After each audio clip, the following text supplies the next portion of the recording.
Hello बच्चों, आज का टॉपिक है सुपरपोजिशन प्रिंसिपल, कूलम्ब्स फोर्सेज का superposition principle.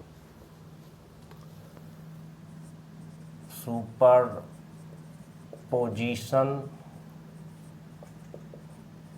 Principal, coulomb force से हम किसी दो चार्ज के बीच का फोर्स कैलकुलेट कर सकते हैं।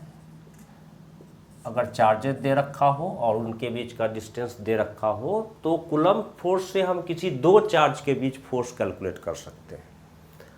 अब अगर यहीं पे और भी चार्जेज हैं तो हर चार्ज हर एक दूसरे चार्ज पर इलेक्ट्रोस्टैटिक या कूलम्ब फोर्स लगाएगा और हर फोर्स का अपना एक मैग्नीट्यूड होगा और हर फोर्स का एक पार्टिकुलर डायरेक्शन होगा। तो अगर 3 चार्जेज हैं या 4 चार्जेज हैं, मतलब मोर या तो 3 एंड मोर चार्जेज हैं। अगर 2 चार्ज है तब तो कूलम्ब फोर्स से हम एक बार में उनके बीच का फोर्स निकाल लेंगे। जितना फोर्स Q1 Q2 पे लगाता है मैग्नीट्यूड में, उतना ही फोर्स Q2 Q1 पे लगाता है और F इक्वल टू होता है K Q1 Q2 upon R square. अगर चार्जेस दोनों पॉजिटिव हैं या दोनों नेगेटिव हैं तो रिपेल करते हैं, और अगर एक पॉजिटिव है और दूसरा नेगेटिव है तो चार्जेज एक दूसरे को अट्रैक्ट करते हैं। लेकिन अगर Q1 है Q2 है और उसके अलावा Q3 भी है मान लेते हैं और Q4 भी है, तब हमें सबसे पहले तो ये देखना है कि सारे चार्जेज एक दूसरे पर फोर्स लगाएंगे। लेकिन अगर हम किसी एक चार्ज को कंसीडर करते हैं, सपोज अगर हम Q3 को कंसीडर कर रहे हैं तो Q3 पर Q2 भी लगाएगा, Q3 पर फोर्स Q1 भी लगाएगा, Q3 पर फोर्स Q4 भी लगाएगा। तो इसी के लिए है कि अगर यहाँ पर जैसे 4 चार्जेज हैं Q1 Q2 Q3 और Q4, अब इसमें से किसी एक चार्ज पर बाकी तीनों चार्ज फोर्स लगाएंगे तो रिजल्टेंट फोर्स क्या होगा। तो as we know force is a vector quantity, vector has both magnitude and direction. तो पहले इसका प्रिंसिपल का स्टेटमेंट क्या है वो देख लेते हैं।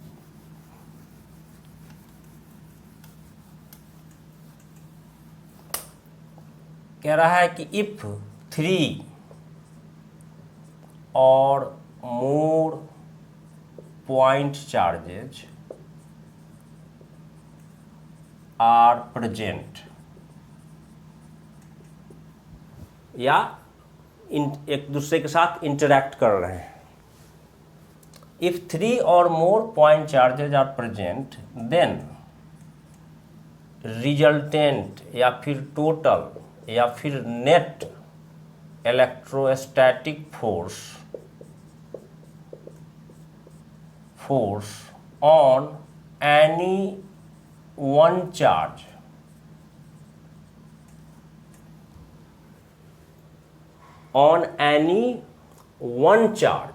Due to the rest of the charges,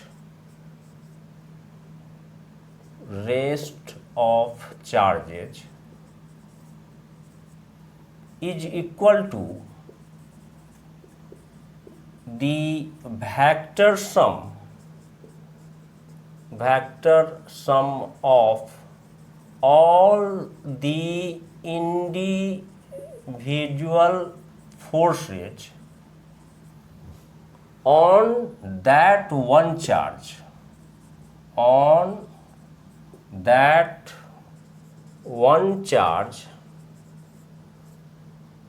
due to the rest of charges।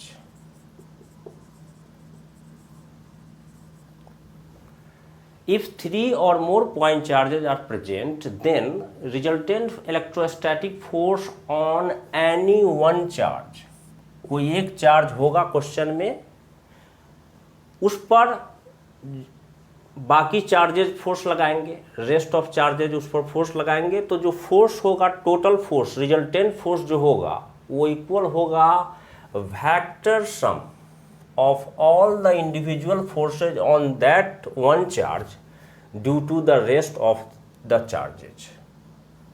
मतलब जैसे अगर Q1 है, Q2 है, Q3 है, Q4 है, Q5 है, अब इसमें से किसी एक को सेलेक्ट कर सकते हैं, किसी को सेलेक्ट कर सकते हैं। अगर हमने Q1 को सेलेक्ट किया है तो Q1 पर Q2 भी फोर्स लगाएगा, उस फोर्स का अपना एक मैग्नीट्यूड होगा और वो हमें कूलम लॉ से मिलेगा, K Q1 Q2 बाई उनके बीच का डिस्टेंस R का स्क्वायर। सिमिलरली Q1 पर Q3 भी फोर्स लगाएगा, वो भी हमें कूलम लॉ से मिल जाएगा और उस फोर्स का अपना मैग्नीट्यूड होगा एक, और एक पार्टिकुलर डायरेक्शन होगा। सिमिलरली Q1 पे Q4 भी फोर्स लगाएगा, वो भी हमें उसका मैग्नीट्यूड भी कूलम लॉ से मिल जाएगा, उस फोर्स का भी अपना एक पार्टिकुलर डायरेक्शन होगा। सिमिलरली Q5 भी Q1 पे फोर्स लगाएगा। अब अगर हमें Q1 पे नेट फोर्स चाहिए due to this all rest of the charges, Q2, Q3, Q4 और Q5 के कारण, तो वेक्टर सम से वो निकलेगा। तो ये कहता है कि total force on Q1 F1 अगर हम उसको लिखते हैं तो वो इक्वल होगा force on Q1 due to Q2 plus force on Q1 due to Q3 plus force on Q1 due to Q4, और अगर n चार्जेज हैं, Qn है, तो ये सिमिलरली हो जाएगा force on Q1 due to Qn F1n। और ये जो सम है, ये सम होना चाहिए वेक्टर मेथड से। ये सम कैसा होगा? वेक्टर सम होगा। तो सुपरपोजिशन प्रिंसिपल्स के क्वेश्चंस को करने के लिए वेक्टर का जो एडिशन का कॉन्सेप्ट है या फिर कंपोनेंट का जो कॉन्सेप्ट है वो क्लियर रहना चाहिए। अब इसमें आगे अभी क्वेश्चंस करते हैं, तब ये और ज़्यादा क्लियर होगा।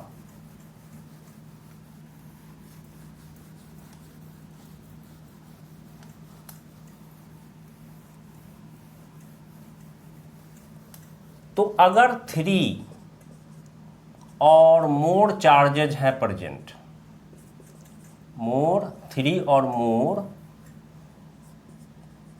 पॉइंट चार्जेज आर प्रेजेंट, तो किसी एक चार्ज पर जो बाकी चार्जेज फोर्स लगाएंगे, तो सबसे पहले तो है कि इसमें आपको आइडेंटिफाई करना चाहिए फोर्सेज को। Identify the forces on the given charge, जिस चार्ज पर नेट फोर्स पूछ रहा है, ऑन द गिवन चार्ज। उसके बाद indicate the direction of individual forces, direction of individual forces. बहुत सारा क्वेश्चंस ऐसा होगा जिसमें कि अगर हमने फोर्सेज को सही से आइडेंटिफाई कर लिया on the given charge, given one charge question में, और हमने अगर डायरेक्शन को भी एनालाइज कर लिया, तो हो सकता है कैलकुलेशन करने का ज़रूरत ही नहीं होगा। जैसे अगर यहाँ पे एक चार्ज दे रखा है +10 माइक्रोकूलम और ए पॉइंट पे, और बी पॉइंट पे भी चार्ज दे रखा है +10 माइक्रोकूलम, और कह रहा है कि इनके बीचों बीच ओ पॉइंट पर एक चार्ज है -1 माइक्रोकूलम। तो net force on this -1 microcoulomb F net क्या होगा? तो पहले तो identify the forces on the given charge. Given charge है ओ पर कितना, -1 माइक्रोकूलम। इस चार्ज पर फोर्स बी वाला लगाएगा और ए वाला लगाएगा। तो ये तो हो गया कि हमने फोर्सेज को आइडेंटिफाई कर लिया कि ओ पर जो -1 माइक्रोकूलम चार्ज है उस पर बी वाला चार्ज फोर्स लगाएगा और ए वाला चार्ज फोर्स लगाएगा। और उसके बाद indicate the direction of individual forces. तो ऑब्वियसली ए वाला चार्ज ओ वाले चार्ज को अट्रैक्ट करेगा, प्लस चार्ज माइनस को क्या करता है, अट्रैक्ट करता है। तो इसका नाम दे देंगे force on charge at O due to charge at A, FOA। इसका नाम F1 भी दे सकते हैं। सिमिलरली ओ वाला जो -1 कूलम चार्ज है उसको बी वाला चार्ज भी अट्रैक्ट करेगा, प्लस है ये, इसका नाम दे देते हैं FOB।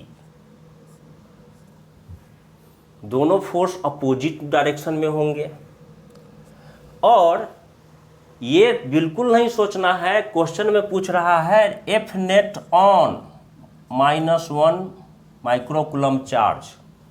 क्वेश्चन में पूछ रहा है F नेट किस पर चाहिए, वो ध्यान देना है। ये चार्ज भी इस पर फोर्स लगाएगा, -1 माइक्रोकूलम भी ए वाले चार्ज पर फोर्स लगाएगा, -1 माइक्रोकूलम चार्ज बी वाले पर फोर्स लगाएगा, लेकिन हमें उससे कोई मतलब नहीं है। क्वेश्चन में अगर कह रखा है कि ये इस तरह का सिचुएशन है और हमें टोटल या रिजल्टेंट फोर्स चाहिए ऑन चार्ज एट ओ, और ये क्वेश्चन में ये भी दे रखा है कि बिल्कुल मिडिल में रखा है, सेंटर पे रखा है, तो दोनों फोर्स का डायरेक्शन क्या हो गया, अपोजिट हो गया। और कूलम्ब लॉ से दोनों चार्ज, ये वाला चार्ज और ये वाला चार्ज का जो पेयर है Q1 Q2 वो भी सेम है, और उनके बीच का डिस्टेंस AO जितना है उतना ही OB है, तो फोर्स का मैग्नीट्यूड भी सेम होगा। मतलब FOA कितना होगा, K 10 माइक्रो, Q1 इसको मान लेते हैं तो 10 माइक्रो, और इसको Q2 तो मैग्नीट्यूड तो लेना पड़ता है, साइन तो लेने का है नहीं। 1 micro into 10 micro divided by इनके बीच का डिस्टेंस अगर R था, यहाँ पे A और B के बीच डिस्टेंस अगर R था तो ये डिस्टेंस हो जाएगा R/2, और ये डिस्टेंस भी हो जाएगा R/2, तो ये हो जाएगा डिवाइडेड बाई R/2 का स्क्वायर। और ये फोर्स किधर हो जाएगा, ये फोर्स हो जाएगा लेफ्ट की तरफ। Similarly force on charge at O due to charge at B, ये भी हो जाएगा 10 माइक्रो, Q1 के बदले में 10 माइक्रो, Q2 के बदले में 1 माइक्रो डिवाइडेड बाई R/2 का स्क्वायर। ये जो फोर्स है ये हो जाएगा राइट के तरफ, ये है ऐसे राइट के तरफ। तो अगर प्रैक्टिस जो बच्चा आगे इस टॉपिक को डील किए हुए रहेगा तो वो तो देखते ही कह देगा कि नेट फोर्स क्या हो जाएगा, 0 हो जाएगा। दोनों फोर्स इक्वल है मैग्नीट्यूड में और दोनों फोर्स का डायरेक्शन अलग अलग है, तो नेट फोर्स क्या हो गया, 0 हो गया। तो F नेट किस पर, on charge -1 microcoulomb is equal to 0। कुछ करने का जरूरत ही नहीं है, हो गया, एनालाइज कर लेंगे। तो identify the forces on the given charge. Direction को एनालाइज कर सकते हैं, मन में भी कर सकते हैं, और मैग्नीट्यूड को भी देख सकते हैं कि क्या फोर्सेज का डायरेक्शन इक्वल है, अपोजिट है। मैग्नीट्यूड का भी आइडिया हम लोग लगा सकते हैं। अब इसी तरह का सिचुएशन अगर है, सेम सिचुएशन है, लेकिन जैसे यहाँ था A पर चार्ज था +10 माइक्रोकूलम और B पर भी चार्ज था +10 माइक्रोकूलम, तो हमने -1 माइक्रोकूलम को बीच में रखा था, बिल्कुल बीचों बीच, ए और बी के बिल्कुल बीच में। तो अगर ये -1 माइक्रोकूलम था तो नेट फोर्स क्या आया था इस पर, नेट फोर्स ऑन -1 माइक्रोकूलम क्या आ गया था, 0 आ गया था। अगर ये +1 माइक्रोकूलम होता तब भी नेट फोर्स 0 ही आता। ये वाला अब इसको राइट के तरफ रिपेल करता और ये वाला इसको लेफ्ट के तरफ रिपेल करता, दोनों फोर्स का मैग्नीट्यूड सेम हो जाता। दोनों फोर्स का मैग्नीट्यूड तो सेम ही था ना।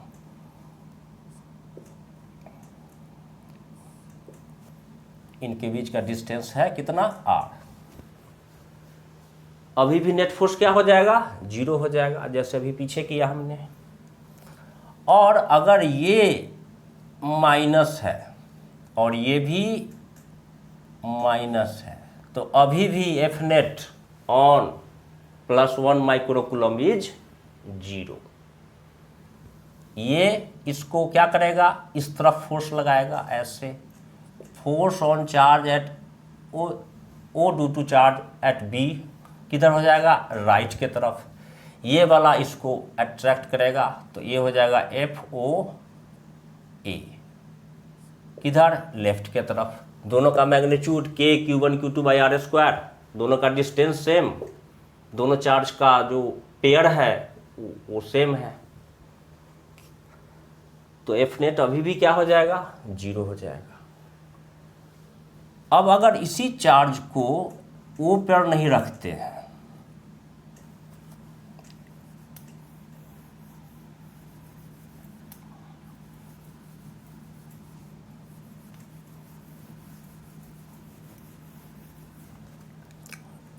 A है, B है और इनके बीच का डिस्टेंस सपोज कर लेते हैं R है, और हमने चार्ज को रखा है -1 माइक्रोकूलम को कहाँ पे रखा है, A से R/4 के डिस्टेंस पे रखा है। यहाँ पे A से R/4 के डिस्टेंस पे रखा है चार्ज को। A पर चार्ज मान लो +10 माइक्रोकूलम है और यहाँ पर भी है +10 माइक्रोकूलम। तो अब चार्ज -1 माइक्रोकूलम एट O पर नेट फोर्स होगा और वो 0 नहीं होगा। वो कैसे, पहले तो फोर्स इस पर लगाएगा, ये वाला फोर्स तो इसको अट्रैक्ट करेगा, तो इसका नाम दे देते हैं FOA, टुवार्ड्स लेफ्ट। तो FOA force on charge at O due to charge at A कितना हो जाएगा, 1/4πε0 Q1 यानी कि 10 माइक्रो, Q2 यानी कि 1 micro, divided by distance R/4 का स्क्वायर किधर हो जाएगा, या फिर अभी इसको हम K ही रहने देते हैं, R तो दिया नहीं है तो एग्जैक्ट न्यूमेरिकल वैल्यू तो आएगा नहीं, R ही के टर्म में आएगा। तो ये किधर हो जाएगा, ये हमारा किधर आया है, towards left, towards left. FOB, तो FOB यहाँ पर नोटिस करना है, FOA में यहाँ पे एरो नहीं लगा हुआ है, हमने सिर्फ फोर्स का मैग्नीट्यूड निकाला है। आगे हम लोग देखेंगे तो सिर्फ फोर्स का मैग्नीट्यूड के टर्म में भी निकाल करके डायरेक्शन को एनालाइज करके नेट फोर्स निकाला जा सकता है। वेक्टर फॉर्म में भी इस तरह के क्वेश्चंस को हम IJK के फॉर्म में भी कर सकते हैं, कंपोनेंट मेथड में भी कर सकते हैं। तो यहाँ पर नोटिस करना है, हमने सिर्फ फोर्स का मैग्नीट्यूड निकाला है कूलम्ब लॉ से और फिर उसके डायरेक्शन को स्पेसिफाई कर दिया। सिमिलरली अब ये जो चार्ज है O पर, उसका इससे डिस्टेंस कितना हो जाएगा, ए और बी के बीच डिस्टेंस इतना है, तो ये डिस्टेंस हो जाएगा r minus r/4, r minus r/4। तो r माइनस r/4 का मतलब हो गया r minus r/4 is equal to 4r minus r/4 is equal to 3r/4। तो ये जो डिस्टेंस हो जाएगा इनके बीच वो हो जाएगा 3r/4। तो FOB हो जाएगा। अच्छा, ये वाला चार्ज किधर इसको लगाएगा, इधर लगाएगा, तो इसका नाम दे देंगे force on charge at O due to charge at B, FOB। ये भी हो जाएगा K 10 माइक्रो, Q1 1 माइक्रो और 3r/4 का होल स्क्वायर। तो ये किधर हो जाएगा, ये हो जाएगा टुवार्ड्स राइट। दो फोर्सेज हैं, मैग्नीट्यूड फॉर्म में अभी इसको सॉल्व कर रहे हैं। दोनों फोर्स निकल गया। अब हमें इस पर टोटल फोर्स चाहिए। टोटल फोर्स हो जाएगा FOA एंड FOB का वेक्टर सम। तो यहाँ पर दोनों वेक्टर अपोजिट डायरेक्शन में है। तो सिंपल है कि जब दो वेक्टर अपोजिट डायरेक्शन में होते हैं तो उसका जो रिजल्टेंट होता है उनका वो होता है greater force minus smaller force. तो यहाँ पर कौन वाला फोर्स बड़ा होगा, यहाँ पर अब हम वेक्टर सिंबल यूज करके कुछ लिख सकते हैं कि FOA vector and FOB vector are in opposite directions,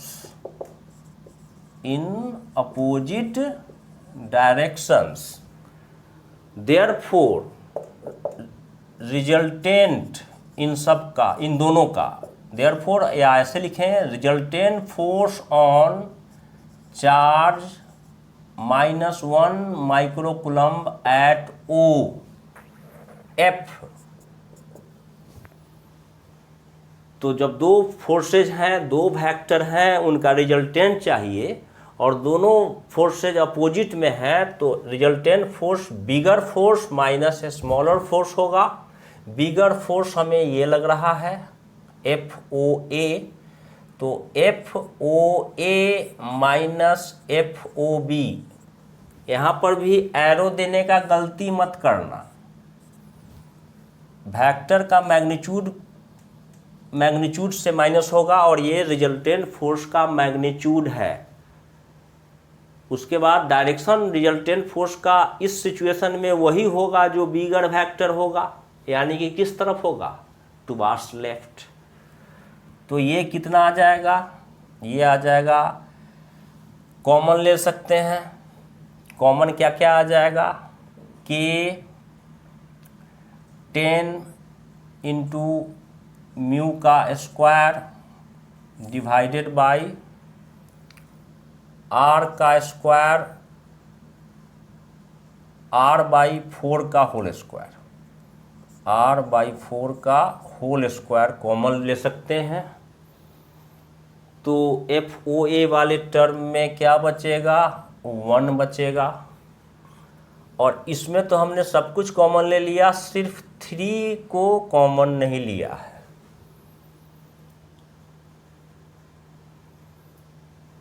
तो क्या हो जाएगा, 1 माइनस 3 पर भी स्क्वायर है, तो क्या हो जाएगा 1/3 का स्क्वायर, ये हो गया।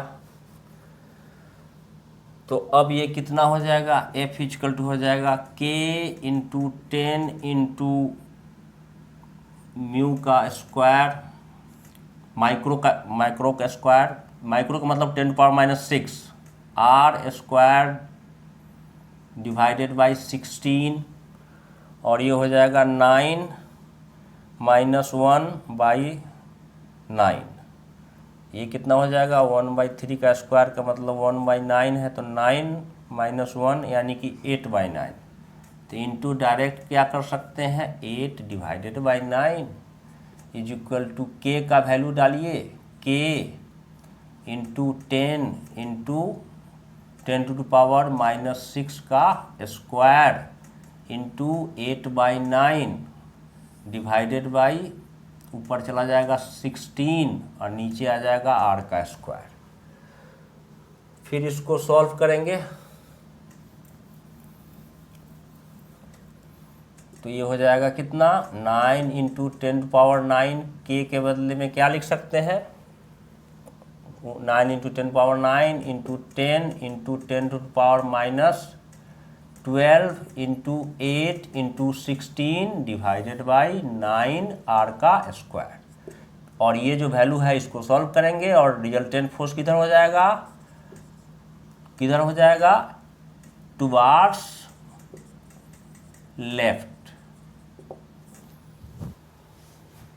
किस तरफ, इस तरफ। ये वाला चार्ज इसके पास में है, सेम मैग्नीट्यूड का चार्ज ये भी है, सेम मैग्नीट्यूड का चार्ज ये भी है, लेकिन ये दूर है तो इसका वाला फोर्स वीक होगा, ये इसको अपने तरफ इफेक्टिवली ज़्यादा फोर्स लगा रहा है, तो इस पर नेट फोर्स का डायरेक्शन किधर हो जाएगा, टुवार्ड्स लेफ्ट।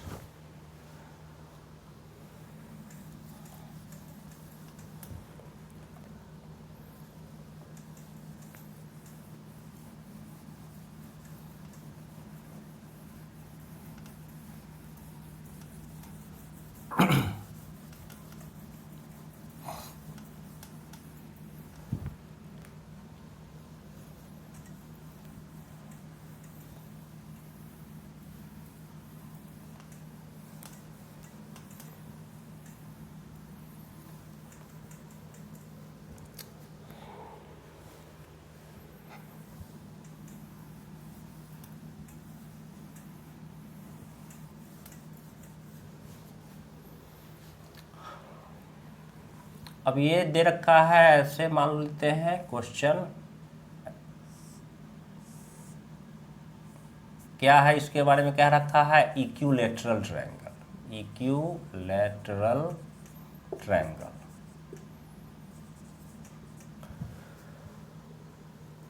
और इसके बिल्कुल बीचों बीच कोई चार्ज है Q0, इसके वर्टिसेज पे चार्ज है Q Q Q। तो कह रहा है net force on Q0 at O क्या होगा। तो वर्टेक्स से इसका डिस्टेंस भी सेम होगा, जितना ये डिस्टेंस होगा उतना ही ये डिस्टेंस होगा। अब चार्जेस जो है उसका साइन के बारे में कोई आइडिया नहीं दे रखा है, तो हम लोग सिंपली मानेंगे कि ये और ये प्लस है, तो ये इसको, इसका नाम दे देते हैं A, इसका नाम दे देते हैं B और इसका नाम दे देते हैं C। तो पहले फोर्स Q0 पे फोर्स A वाला चार्ज लगाएगा, Q0 पर फोर्स B वाला चार्ज लगाएगा, Q0 पर फोर्स C वाला चार्ज लगाएगा। A वाला चार्ज अगर मान लेते हैं ये दोनों प्लस है तो इधर लगाएगा, B वाला चार्ज इधर लगाएगा और C वाला चार्ज इधर लगाएगा। और ये अगर R है तो ये भी R होगा और ये भी R होगा। तो पहले एक फोर्स को देखते हैं, force on charge at A O due to charge at A, F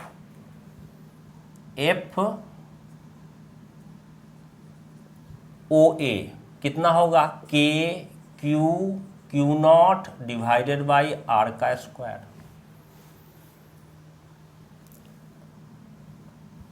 FOB force at charge at O due to charge at B कितना हो जाएगा, K Q0 divided by R का square. Force at charge at O due to charge at C, ये भी हो जाएगा K Q naught by R का square. तीनों फोर्स का मैग्नीट्यूड क्या है, इक्वल है। तो फाइनली हम अगर इसको देखते हैं तो सीन कैसा बनेगा, एक पॉइंट है यहाँ O, एक फोर्स ऐसे लग रहा है, कौन सा फोर्स, FOA, ए वाला फोर्स इसको ऐसे लगा रहा था, एक वाला फोर्स इसको ऐसे लगा रहा था, और ये वाला फोर्स इसको ऐसे लगा रहा था। तो ये है FOB और ये है FOC। और क्योंकि ये इक्विलैटरल ट्रायंगल है, इसलिए इन फोर्सेज के बीच का जो एंगल होगा, ये सिमेट्री बाय सिमेट्री सारे होंगे 120 डिग्री। ये वाला एंगल भी 120, ये एंगल भी 120 और ये एंगल भी 120 होगा, ये एंगल भी 120 होगा, ये एंगल भी 120 होगा। पूरा एंगल 360, पूरा एंगल कितना होता है 360।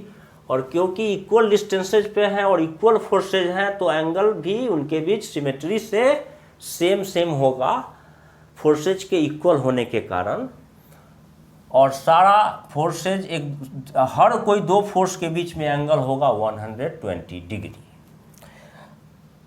अब हम किसी दो फोर्स का पहले निकाल सकते हैं मैग्नीट्यूड, रिजल्टेंट का मैग्नीट्यूड, जैसे इसका और इसका करते हैं। तो पैरेललोग्राम लॉ से अगर चलते हैं तो ऐसे होगा, ये हो गया पैरेललोग्राम, और इन दोनों का रिजल्टेंट FOB और FOC का रिजल्टेंट पैरेललोग्राम लॉ से ऐसे होना चाहिए। वेक्टर का कॉन्सेप्ट बिल्कुल क्लियर होना चाहिए। ये हमने मान लिया F dash, let F dash is resultant of कोई दो, हमने ले लिया है किसका F1 dash vector is resultant of FOB and FOC। इन दोनों वेक्टर इंडिविजुअल वेक्टर्स के बीच में एंगल कितना है 120 डिग्री। तो F रिजल्टेंट का जो मैग्नीट्यूड होगा, यहाँ पे वेक्टर मत लगा देना, उसके लिए है फॉर्मूला ना, रिजल्टेंट का magnitude R = A² + B² + 2AB cos theta. तो इसको A मान लेते हैं, ये वेक्टर है और ये B वेक्टर है और ये क्या है R वेक्टर है। तो F डैश यानी कि रिजल्टेंट R = A का स्क्वायर। तो क्योंकि यहाँ पर तीनों फोर्स तो सेम है मैग्नीट्यूड में, तो सबको हम लोग F मान सकते हैं। ए वाला स्मॉल f लिख लो, कोई सा नोटेशन दे दो, तीनों तो सेम है ना, मैग्नीट्यूड है तीनों का। ये यहाँ पर वेक्टर तो लगा हुआ है नहीं, तीनों का मैग्नीट्यूड सेम है, तो सबको FF ले लेते हैं। तो क्या हो जाएगा, √अंडर FOB का स्क्वायर प्लस FOC का square plus 2FOB × FOC cos उनके बीच कितना है theta 120 degree. R = A² + B² + 2AB cos theta. तो ये भी हो जाएगा F का स्क्वायर प्लस F का स्क्वायर प्लस 2F², FOB भी F, FOC भी F, cos 120 degree, 120 degree second quadrant negative -½ होता है। क्या होता है -½ तो ये 2 से तो ये 2 कैंसिल और ये माइनस यहाँ आ जाएगा। तो क्या हो जाएगा F² plus F² minus of F², क्योंकि ये माइनस यहाँ आ जाएगा, एक कैंसिल हो गया। तो फाइनली F² बच गया, F dash F dash finally क्या आ गया, एफ आ गया। यानी कि ये भी एफ, तो सीन क्या हो गया, अब इन दोनों को भूल जाते हैं तो हमारा इनका रिजल्टेंट एफ है। कैसे, अपवर्ड, ऐसे अपवर्ड या जो भी कहें। और नीचे वाला जो फोर्स, इसको तो डिस्कस नहीं किया था अभी, एफ ओ ए को, तो नीचे लग रहा है क्या, एफ ओ ए, और वो भी, उसका भी मैग्नीट्यूड क्या है, एफ ही है ना। तो यहां पर क्या देख रहे हैं कि किसी दो का जो रिजल्टेंट होगा वो तीसरे के इक्वल मैग्नीट्यूड का हो रहा है और डायरेक्शन उसका तीसरे का जस्ट अपोजिट है। यानी कि इस दो का तो हो गया ये, और ये जो अकेला दोनों का रिजल्टेंट आया है वो तीसरे के इक्वल एंड अपोजिट है, तो तीनों का नेट इफेक्ट क्या हो जाएगा, जीरो। तो F dash and F O A, आप एफ डैश किसी दो का पहले निकाल लो रिजल्टेंट, तो वो बिल्कुल बीचों बीच ऐसे होगा और वो तीसरे का इक्वल मैग्नीट्यूड का आ जाएगा और डायरेक्शन उसका जस्ट अपोजिट होगा तीसरे के। जैसे अगर हम यहाँ पर एफ ओ ए और एफ ओ बी का निकालते रिजल्टेंट, तो वो इस तरफ आता, ऐसे ऐसे आता, और वो जो रिजल्टेंट आता एफ डैश, वो एफ ओ सी के इक्वल मैग्नीट्यूड का आता, एफ का ही आया, और अपोजिट आता, नेट इफेक्ट क्या हो जाएगा, जीरो हो जाएगा। तो यहाँ F dash and F O A are equal and opposite, equal and opposite, hence net force on charge Q naught at O is zero. Net force on Q naught is equal to zero. इसमें vector का भी concept है कि अगर तीन vector या concurrent है, क्योंकि पॉइंट चार्ज है, तो अगर ये वेक्टर्स इस तरह से थे तो ये साइक्लिक बन जाएंगे, ऐसे ट्रायंगल के तीन साइड हो जाएंगे। If vectors can be represented by three sides of a triangle taken in the same order, then their resultant is zero.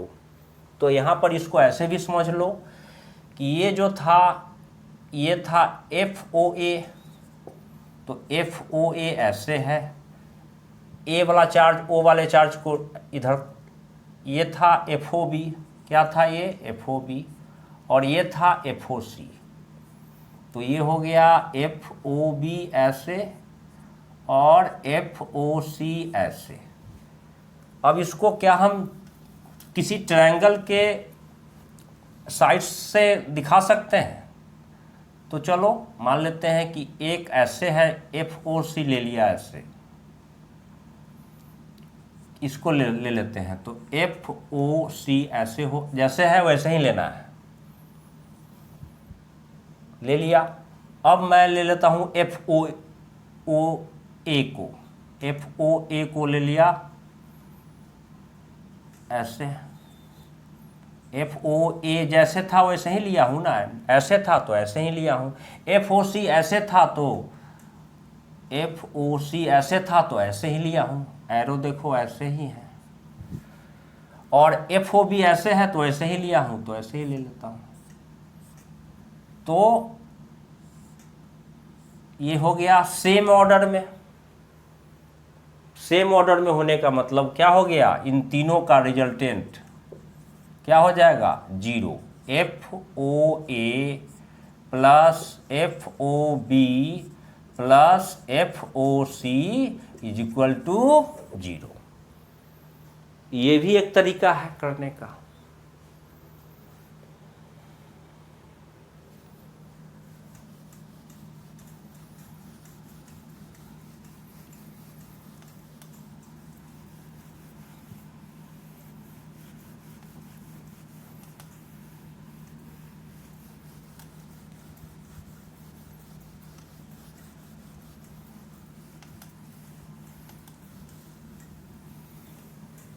कुछ क्वेश्चंस ऐसा दे देगा, ओरिजिन पे है और फिर एक्स एक्सिस इस तरह से होगा, और एक्स एक्सिस पे कई सारे चार्जेस रखे होंगे, जैसे कि ये इस तरह से कर देगा 1 metre, 2 metre, 3 metre, 4 metre, 5 metre.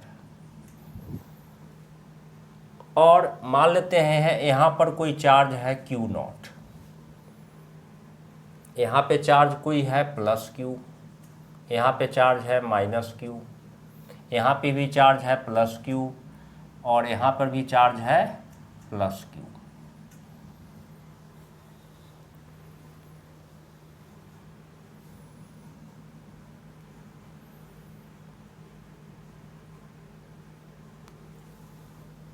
और यहाँ पे भी चार्ज है +Q। अब इसमें पूछ रहा है अगर आपसे net force on charge Q0 at x = 3 centimetre = what? Net force on charge Q0 at x = 3 centimetre क्या होगा? तो Q0 पे फोर्स लगाएंगे, ये तीनों लगाएंगे और ये दोनों लगाएगा। फोर्स को पहचानना है पहले, कौन कौन फोर्स लगाएगा गिवन चार्ज पर। Q0 पे फोर्स लगाएगा charge at origin, charge at 1 metre, charge at 2 metre, charge at 4 metre and charge at 5 metre. फिर अब इसको थोड़ा सा डायरेक्शन को एनालाइज करते हैं। ये वाला चार्ज, इसको फोर्स मान लेते हैं ये भी प्लस है, ये वाला चार्ज इसको फोर्स राइट की तरफ लगाएगा, रिपेल करेगा, तो ये वाला चार्ज इसको लेफ्ट की तरफ फोर्स लगाएगा। तो इन दोनों का डिस्टेंस हो जाएगा 1 मीटर, इनके बीच का भी डिस्टेंस 1 मीटर, इसका वाला फोर्स राइट की तरफ, इसका वाला फोर्स लेफ्ट की तरफ, कैंसिल आउट। समझ में नहीं आया? इन दोनों चार्ज के बीच डिस्टेंस हो गया 1 मीटर का। इनका चार्ज का पेयर का Q1 Q2 का वैल्यू है Q0। तो अगर हम लिखते हैं force on charge at 3 metre due to charge at 2 metre F32, तो वो हो जाएगा Q0 डिवाइडेड बाई 1 का स्क्वायर ना। इनके बीच डिस्टेंस कितना है? 1 मीटर है। और ये किधर हो जाएगा? Towards right. फिर force on charge at 3 metre due to charge at 4 metre, इसके कारण, तो ये तो इधर रिपेल करेगा, ये भी हो जाएगा Q0, और इनके बीच भी तो डिस्टेंस 1 मीटर ही है। 3 मीटर के बाद 4 मीटर तो 1 मीटर। लेकिन ये फोर्स किधर हो जाएगा? टुवार्ड्स लेफ्ट, यानी कि इन दोनों का नेट फोर्स इस पर 0, तो इन दोनों का काम खत्म। अब बचा ये 3, ओरिजिन वाला, 1 मीटर वाला और 5 मीटर वाला। तो ओरिजिन वाला चार्ज का डिस्टेंस इससे कितना है? 3 मीटर। 1 मीटर वाला का है 2 मीटर, और 5 मीटर वाला का भी है 2 मीटर। तो 5 मीटर वाला इसका तो हो गया ख़त्म, तो इसको हटा दे दो, कन्फ्यूजन क्रिएट करेगा, इसको हटा ही दो। चलो, अब सीन बचा है इन 3 का। तो ये वाला चार्ज इसको रिपेल करेगा इस तरफ, ये वाला चार्ज इसको रिपेल करेगा इस तरफ, और ये वाला चार्ज इसको अट्रैक्ट करेगा, वो भी इसी तरफ करेगा। तो पहले इंडिविजुअल फोर्सेज निकाल लेते हैं, डायरेक्शन को सेपरेटली लिख लेते हैं। ये दोनों क्या हो गए? ये दोनों हो गए कैंसिल आउट, ये दोनों तो कैंसिल आउट हो गया, तो ये इसका काम खत्म।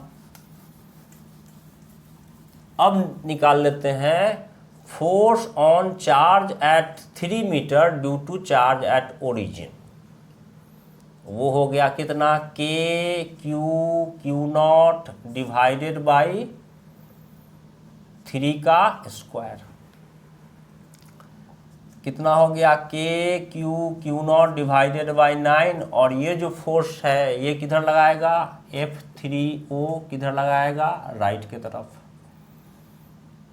किधर, राइट, रिपेल करेगा ना, ये वाला 1 मीटर वाला charge, force on charge at 3 metre due to charge at 1 metre, वो किधर लगाएगा, कितना होगा, वो भी होगा के क्यू नॉट, और इनके बीच का ये जो डिस्टेंस है ये तो हो जाएगा 2 का स्क्वायर, तो ये हो जाएगा K Q naught divided by 4, और ये किधर हो जाएगा, लेफ्ट,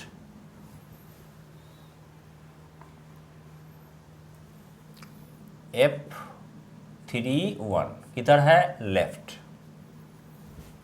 फिर इस पर ये लगाएगा 5 मीटर वाला, तो F35 force on charge at 3 metre due to charge at 5 metre, F35 is equal to कितना हो जाएगा, ये हो जाएगा K Q naught divided by ये डिस्टेंस 3 है, और ये है यहाँ 5, तो 2 है, 2 का स्क्वायर, और ये भी किधर हो जाएगा, ये इसको रिपेल करेगा इधर, यानी कि F35 भी लेफ्ट की तरफ होगा,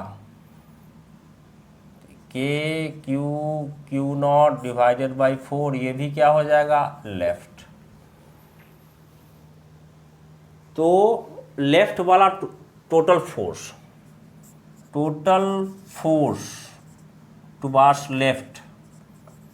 टुवार्ड्स लेफ्ट कितना हो जाएगा, F31 plus F35 is equal to 2 के क्यू नॉट डिवाइडेड बाई 4, यानी कि के क्यू नॉट बाई 2, और राइट लग रहा था ये वाला, इन दोनों का तो हमने निकाल लिया, ऐड कर लिया टोटल, सेम डायरेक्शन में लेफ्ट सिंपली ऐड हो गए।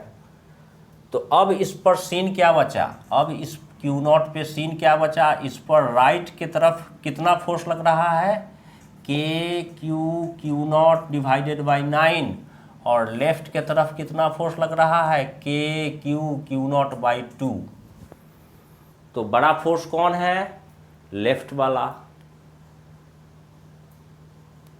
तो resultant force on charge Q not, resultant force on Q not बड़ा कौन है, लेफ्ट वाला, तो क्या हो जाएगा, K Q naught by 2 minus right वाला फोर्स छोटा है, तो के Q naught by 9,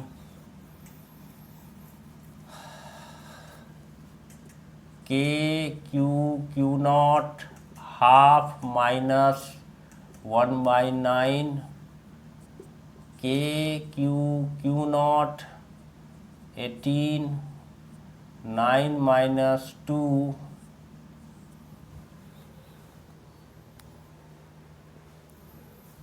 is equal to K Q naught 7/18, 7/18 किधर, लेफ्ट के तरफ वाला ये बड़ा था ना, तो रिजल्टेंट किधर होता है, हमेशा बड़ा के लॉन्ग होता है, टुवार्ड्स लेफ्ट।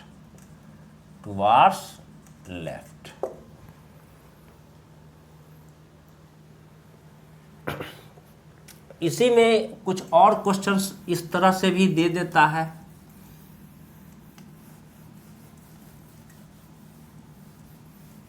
जैसे ये दे देगा ऐसे, कहाँ तक, इन्फिनिटी तक चार्जेज है, कहाँ है, x इक्वल टू 0 पे है, 2 पे है, 4 पे है, 6 पे है, 8 पे है, मीटर में चार्जेज कुछ भी दे देगा, मान लेते हैं यहाँ देते हैं या 4 कूलम, 4 कूलम, 4 कूलम, 4 कूलम, यहाँ पे चार्ज है 1 coulomb. Plus plus plus plus, मान लेते हैं ये माइनस है, तो इसको ये वाला भी अट्रैक्ट करेगा, इसको ये वाला भी अट्रैक्ट करेगा, इसको ये वाला भी अट्रैक्ट करेगा। सारा जो चार्ज है कहाँ तक, इन्फिनिटी तक वो अट्रैक्ट करेगा। तो इंडिविजुअल फोर्सेज को निकाल लेंगे, जैसे कि force at charge at origin due to charge at 2 metre, वो हो जाएगा के Q1 Q2 यानी कि 1 × 4 डिवाइडेड बाई 2 का square. Force on charge at O due to charge at 4 metre, वो क्या हो जाएगा के 1 × 4 डिवाइडेड बाई डिस्टेंस कितना हो जाएगा 4 यानी कि 4 का स्क्वायर। इस तरह से सारे फोर्स को निकालेंगे तो अर्थ में सीरीज मिलेंगे, इन्फिनिटी तक सीरीज होता है, उसको प्रोग्रेशन बोलते हैं। अर्थमेटिक प्रोग्रेशन होता है, एपी होता है, जीपी होता है और हार्मोनिक प्रोग्रेशन होता है। मैथमेटिक्स में पढ़ना है तो अप टू एंड इन्फिनिटी का जो फॉर्मूला है डिपेंडिंग ऑन द क्वेश्चन वो लगाएंगे और हमें वो मिल जाएगा। अब जैसे ये क्वेश्चन दे रखा है, ये एक स्क्वायर है और यहाँ पे चार्जेज हैं, मान लेते हैं plus Q plus Q plus Q plus Q, और इसके सेंटर पर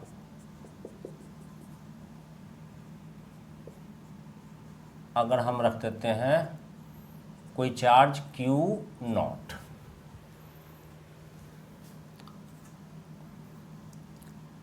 ए है इसका साइड, तो अभी इस पर नेट फोर्स क्या होगा, net force on Q0 at O क्या होगा।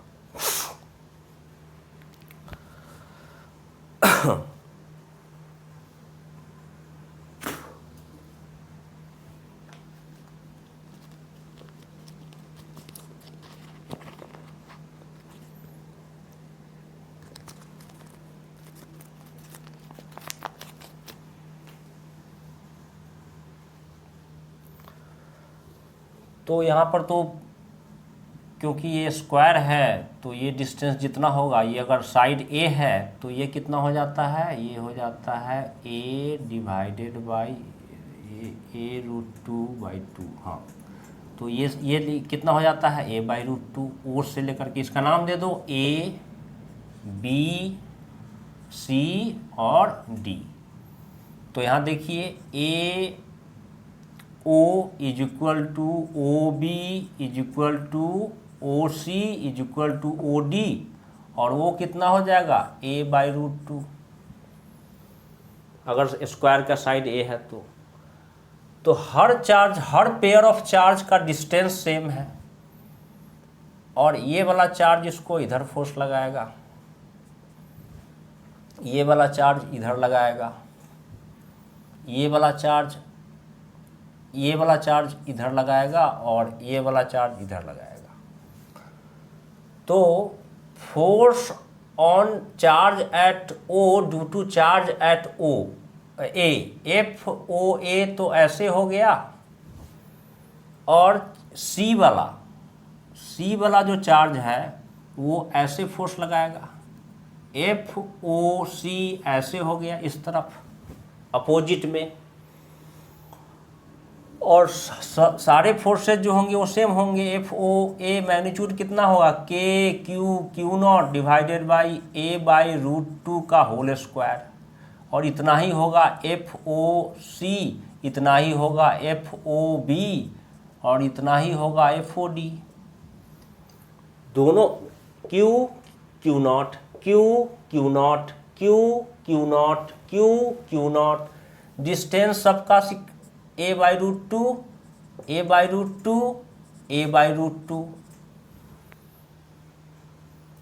तो इस वाले फोर्स को ये कैंसिल कर देगा, यानी कि force on charge at O due to charge at D इधर होगा, ये हो जाएगा एफ ओ डी इधर और एफ ओ बी इधर।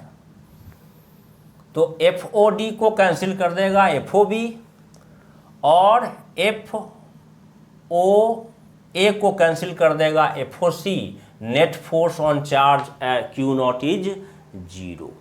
Net force on charge Q naught क्या हो जाएगा? 0 हो जाएगा।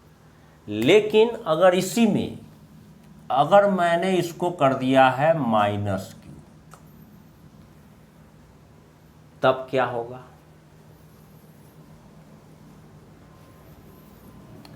तब नेट फोर्स 0 होगा या क्या होगा? चलिए इसको देखते हैं।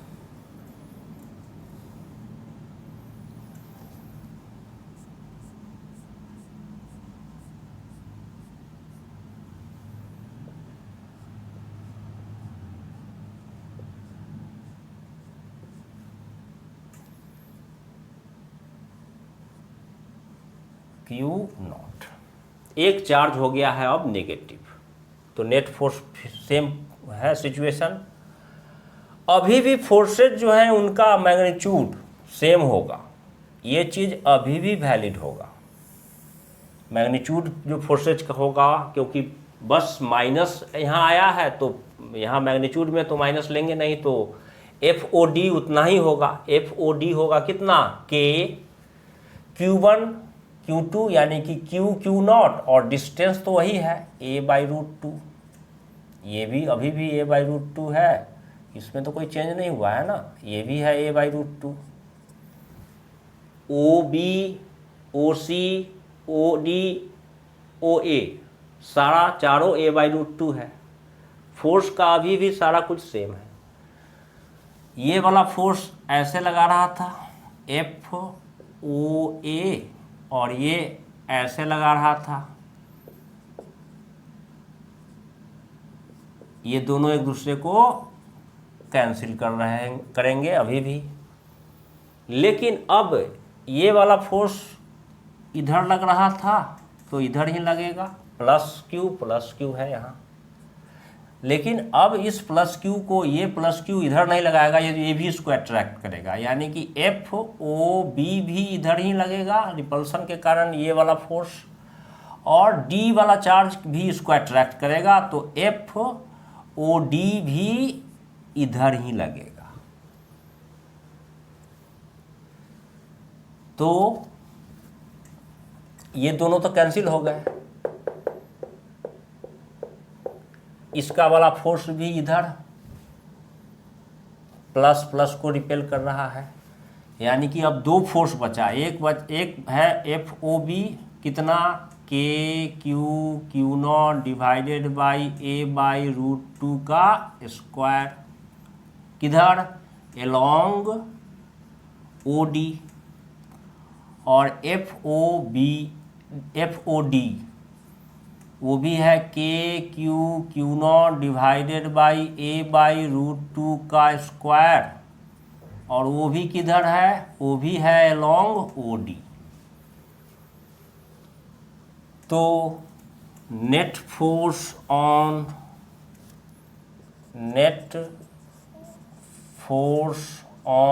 क्यू नॉट क्या हो जाएगा? दोनों सेम डायरेक्शन में है, सिंपली ऐड हो जाएंगे। F O B plus F O D is equal to 2k Q naught divided by a/√2 का whole square is equal to 2 × 4k Q naught divided by a का square is equal to 8k Q naught divided by a का square.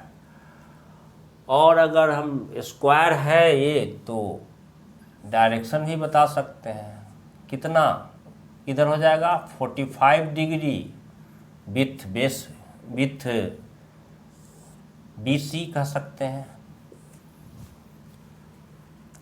45 degree with OE।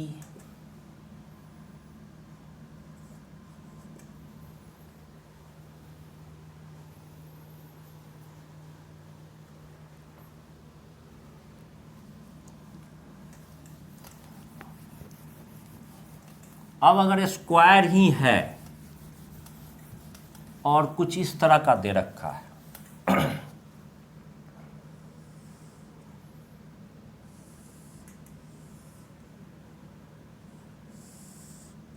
यहाँ पे है Q, यहाँ पर है Q, यहाँ है Q और यहाँ है Q।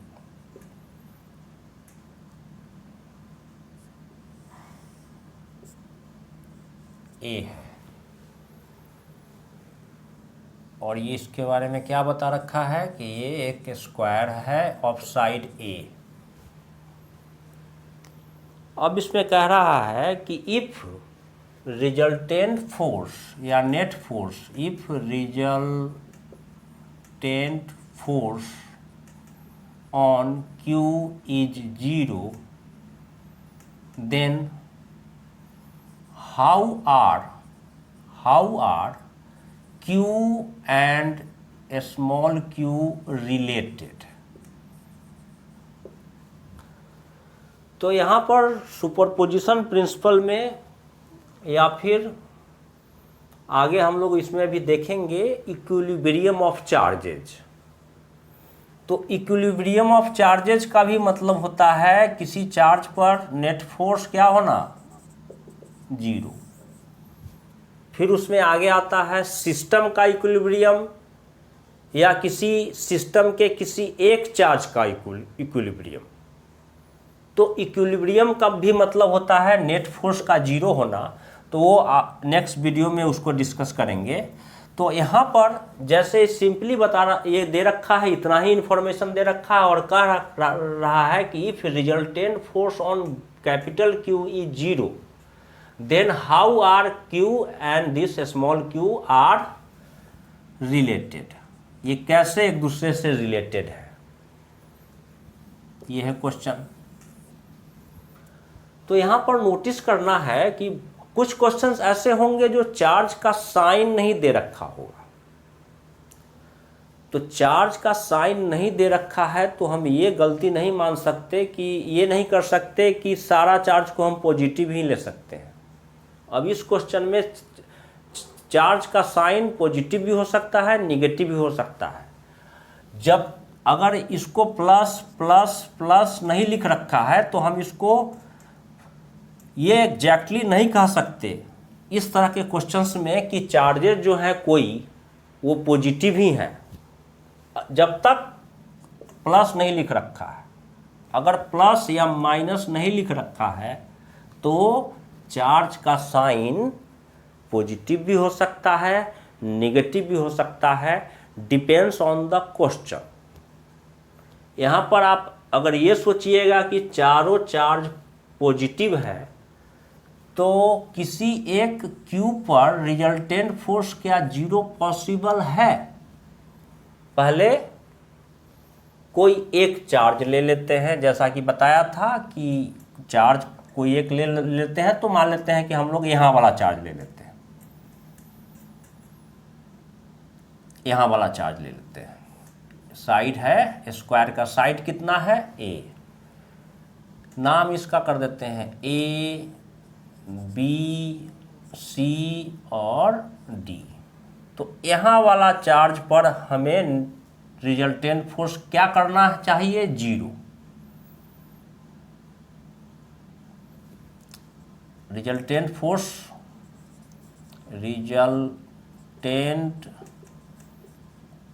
Force on charge at C is equal to क्या करना है, क्या चाहिए हमें, 0 चाहिए। तो पूछ रहा है कि how Q and this Q are related. तो अगर ये भी प्लस होता, ये भी प्लस होता, ये भी प्लस होता, ये भी प्लस होता, तो ये इस पर इधर फोर्स लगाता, ये इस पर इधर फोर्स लगाता और ये इस पर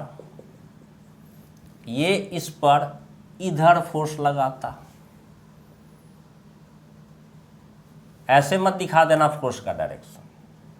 रिपल्सन, जैसे एक चार्ज यहाँ है, एक चार्ज Q2 यहाँ है, अगर ये भी प्लस है ये भी प्लस है तो फोर्स का डायरेक्शन ऐसे मत दिखा देना, ये देखना कि किस पर फोर्स। तो अगर Q2 पर फोर्स है तो Q2 पर ऐसे आउट अवे, उससे अवे, उसके तरफ नहीं रिपल्सन का फोर्स, अट्रैक्शन का। अगर ये माइनस होता तो ऐसे। तो यहाँ तो सीन ये है कि यहाँ पे चार्ज है Q, ये पॉइंट का नाम है C। B वाला Q चार्ज अगर प्लस होता तो इधर फोर्स लगाता, D वाला चार्ज भी इसको इधर फोर्स लगाता, और A वाला चार्ज इस पर ऐसे फोर्स लगाता।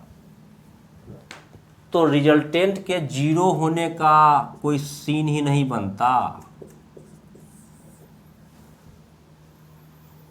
जस्ट अंडरस्टैंडिंग के लिए बता रहा हूं, क्योंकि इन दोनों का इंडिविजुअल, इन दोनों का जो रिजल्टेंट होता वो भी ऐसे हो जाता, क्योंकि स्क्वायर है तो बिल्कुल बीचों बीच जाएगा, क्योंकि ये भी इक्वल होगा force on charge at C due to charge at D, और ये वाला भी होगा इक्वल मैग्नीट्यूड में।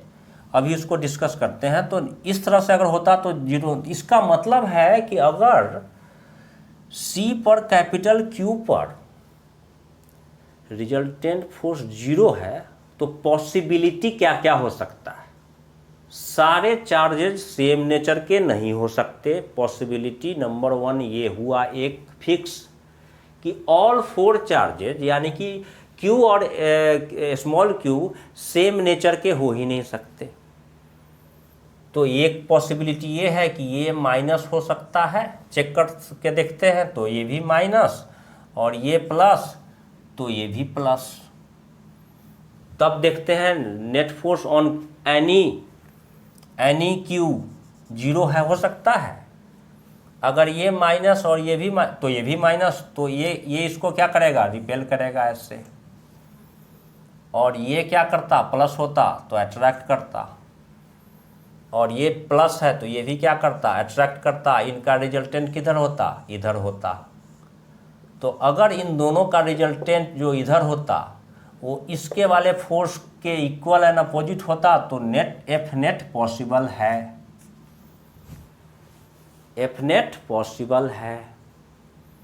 सिमिलरली अगर ये माइनस स्मॉल q नेगेटिव होता, ये कैपिटल Q दोनों पॉजिटिव होते और दोनों स्मॉल q क्या होते, नेगेटिव होते, तब भी सेम बात होता। ये इसको रिपेल करता, कैपिटल Q इस कैपिटल बड़े Q को क्या करता, रिपेल करता।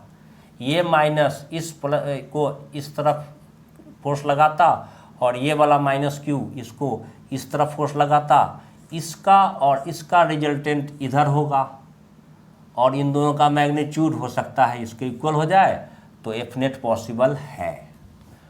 तो इस तरह से क्वेश्चंस को विजुलाइज कर सकते हैं, डायरेक्शन के को एनालाइज करके एक एक करके, तो कॉम्प्लिकेशन नहीं होगा।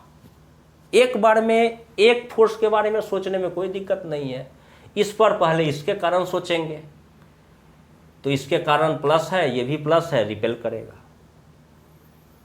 इस पर ये क्या करेगा, अट्रैक्ट करेगा। किधर, कैसे करेगा, ऐसे करेगा। इसको ये क्या करेगा, अट्रैक्ट करेगा। किस तरफ करेगा, ऐसे करेगा, जैसे ये एरो है। इन दोनों का रिजल्टेंट इसी तरफ होना है वेक्टर मेथड से, और ये वाला जो फोर्स था वो इधर था। दोनों फोर्स का मैग्नीट्यूड इक्वल हो जाएगा तो हमें कंडीशन मिल जाएगा, और हमें एफ नेट जीरो मिल जाएगा। कुछ इस तरह का क्वेश्चन भी देगा।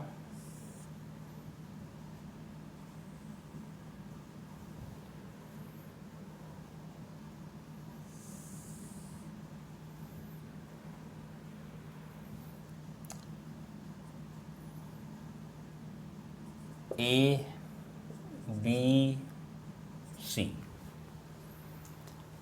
मान लेते हैं, यहाँ पे है +2 माइक्रोकुलम, यहाँ पे भी है +2 माइक्रोकुलम, यहाँ पे है +4 माइक्रोकुलम। ये दे रखा है, मान लेते हैं 3 मीटर, ये दे रखा है 4 मीटर, और ये दे रखा है 5 मीटर। तो ये राइट एंगल ट्रायंगल हो गया। और तो इसमें कह रहा है calculate net force on charge at A. Calculate net force on charge at ए।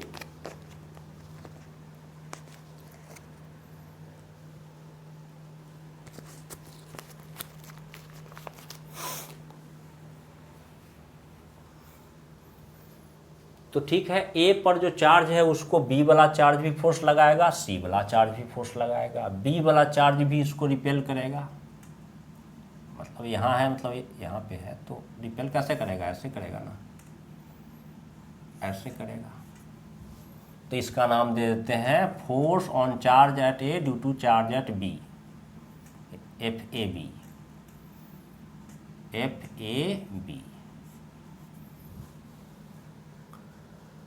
सी वाला भी इसको रिपेल करेगा, किधर करेगा?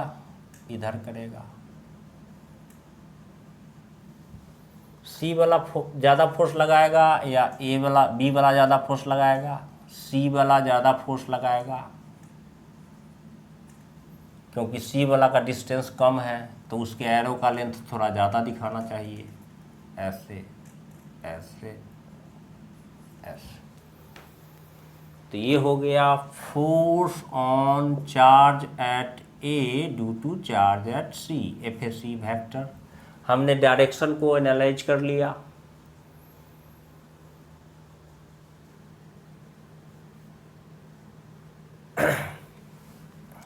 तो इंडिविजुअल फोर्सेस का पहले मैग्नीट्यूड निकाल लीजिए। एफ ए बी का मैग्नीट्यूड कितना? के Q1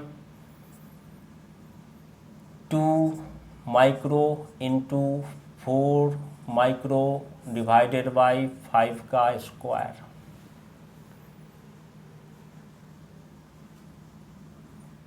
और ये फाइनली आ जाएगा 8 के माइक्रो इंटू माइक्रो, यानी कि 10 to the power -6, 10 to the power -6। इसका वैल्यू कितना? 10 टू पावर -6। इसका भी वैल्यू कितना? 10 टू पावर -6।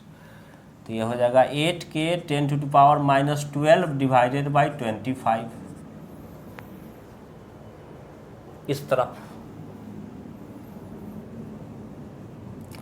और एफ ए सी कितना हो जाएगा? K 2 micro into 4 micro divided by 3 का स्क्वायर। ये भी आ जाएगा 8 K micro into micro 10 to the power -12 divided by कितना आ जाएगा? 9 आ जाएगा।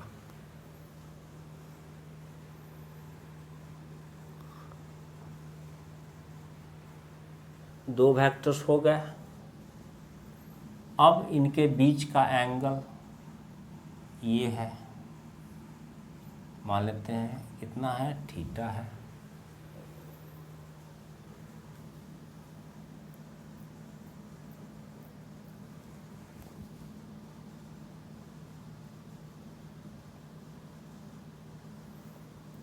तो ये एंगल कितना होगा?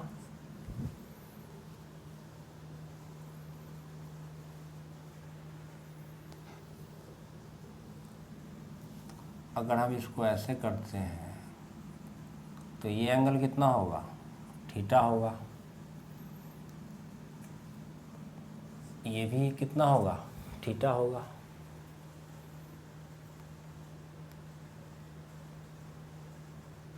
तो यहाँ पे कॉस थीटा कितना हो जाएगा? अगर हम इसको थीटा लेते हैं तो ये हो गया बेस और ये हो गया हाइपोटेन्यूस। तो कितना हो जाएगा? 4/5।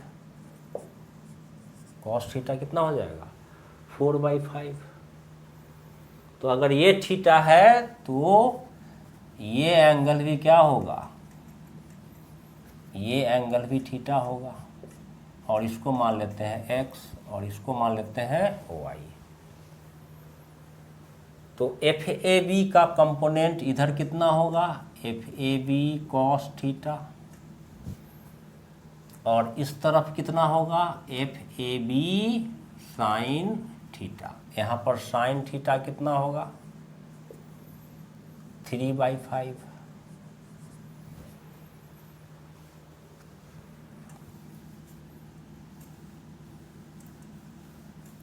तो ये हमारा कितना आया था, ये था हमारा एफ ए बी और ये था एफ ए सी। ये था हमारा एफ ए बी और ये था एफ ए सी। तो F A B cos theta along X और F A B sine theta along Y, और एफ ए सी तो ऑलरेडी एलोंग वाई है।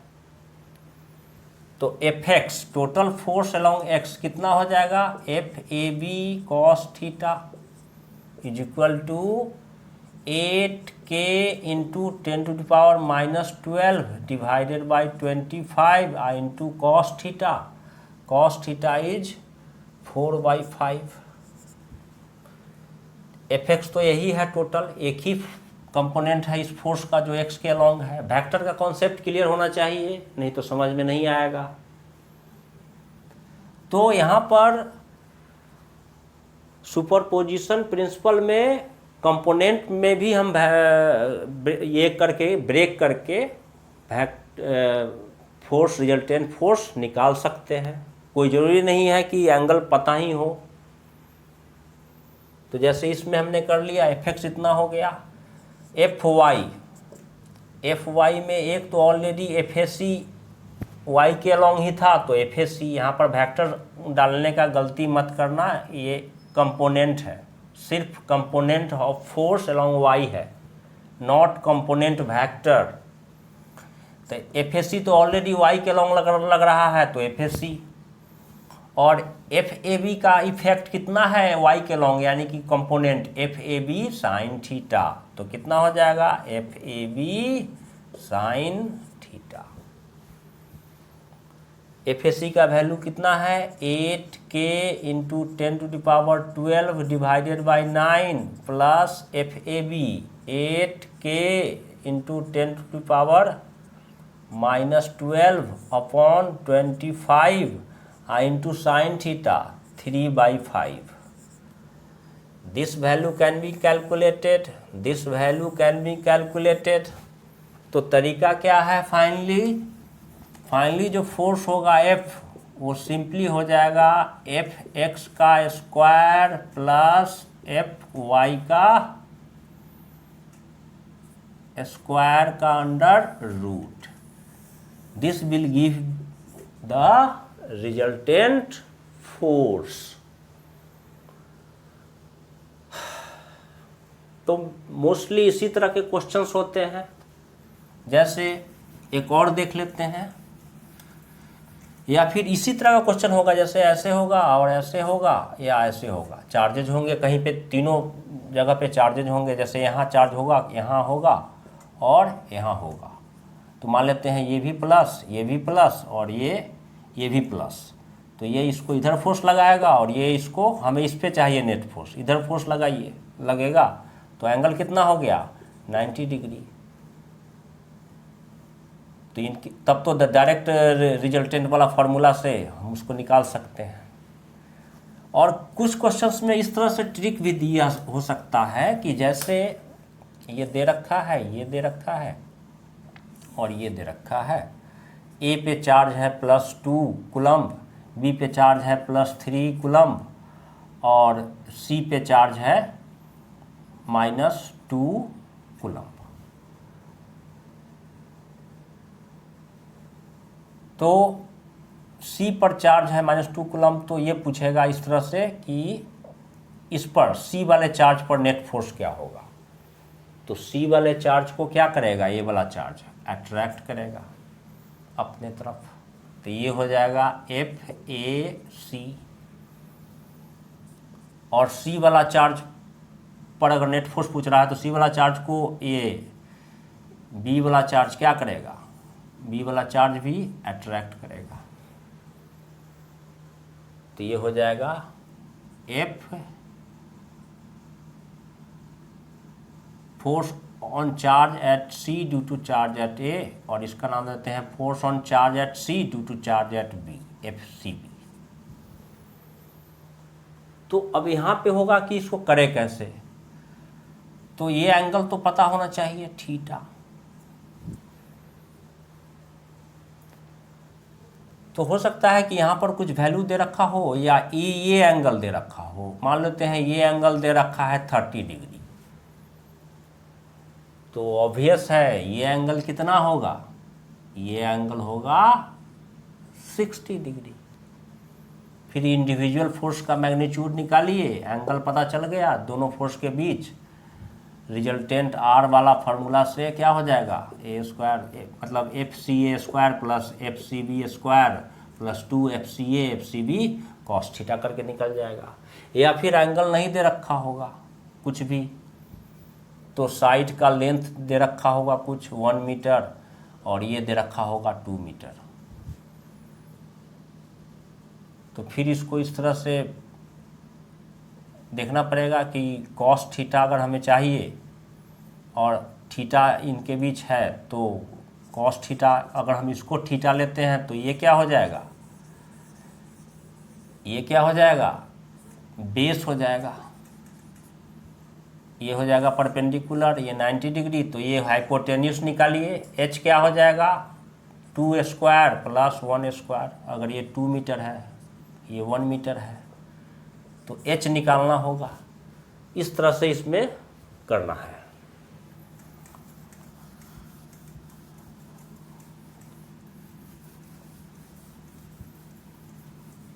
अब जैसे ऐसे दे रखा है, इक्विलेटरल ट्रायंगल है, यहाँ पे है +2 माइक्रोकुलम, यहाँ पे भी है +2 माइक्रोकुलम और यहाँ पर भी है +2 माइक्रोकुलम। कह रखा है क्या है, equilateral triangle ABC, AB is equal to AC is equal to BC is equal to 1 metre. कह रहा है net force on charge at A पर जो चार्ज है +2 माइक्रोकुलम, उस पर नेट फोर्स। तो ए पर जो चार्ज है +2 माइक्रोकुलम, उस पर बी वाला चार्ज भी फोर्स लगाएगा। किधर लगाएगा, इधर लगाएगा।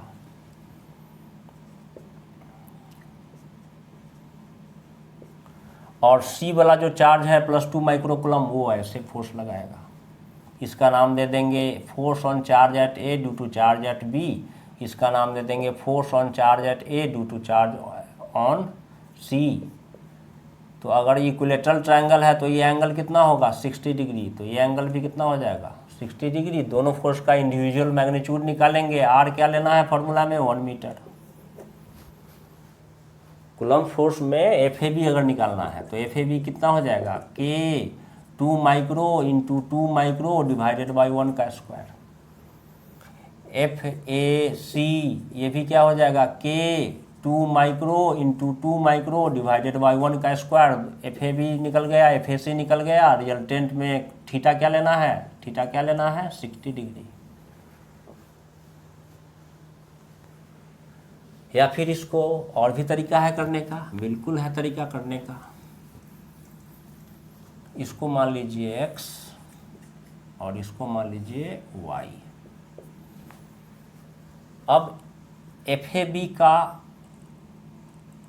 ये जो एंगल हो जाएगा, ये एंगल क्योंकि इक्विलेटरल ट्रायंगल है तो ये एंगल जो है, ये पूरा एंगल 60 डिग्री है, तो ये एंगल सिर्फ जो होगा वो कितना हो जाएगा, अगर ये 60 डिग्री है ये, तो ये एंगल कितना होना चाहिए,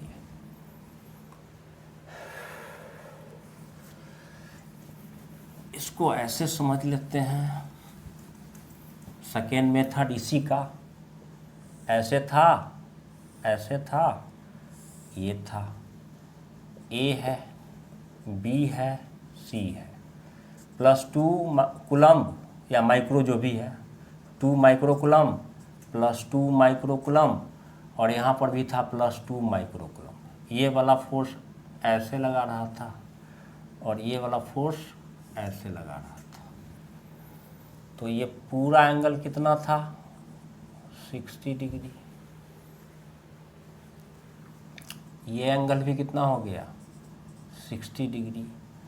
तो फिर ये एंगल कितना होना चाहिए और ये एंगल कितना होना चाहिए?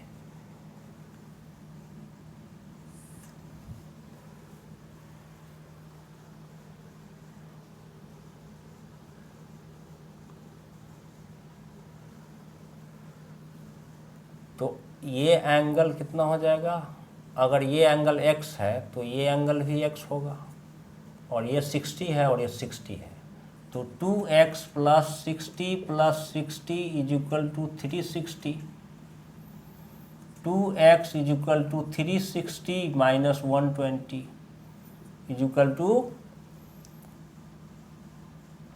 240। तो x = 120 डिग्री। तो ये पूरा हो जाएगा 120 डिग्री। तो अगर हम इसको x लेते हैं बीचों बीच, तो ये एंगल कितना हो जाएगा? 60 डिग्री।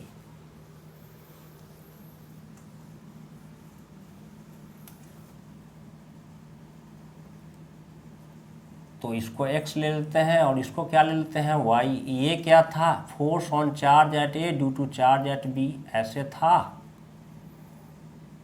और ये था FAC।